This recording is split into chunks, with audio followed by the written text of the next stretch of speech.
So guys, हमारा प्रश्न है कि भारत की सबसे लंबी नदी कौन सी है।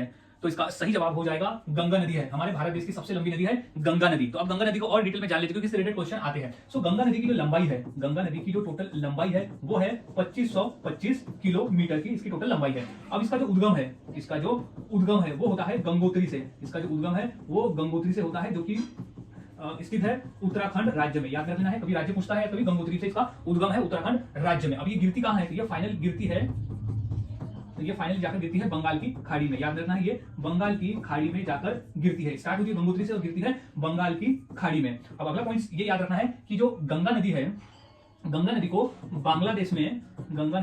बांग्लादेश में पद्मा नाम से जाना जाता है। याद रखना, इसे पद्मा कहते हैं बांग्लादेश में। और गंगा नदी और ब्रह्मपुत्र नदी जो है वो मिलकर सुंदरबन का डेल्टा बनाती है।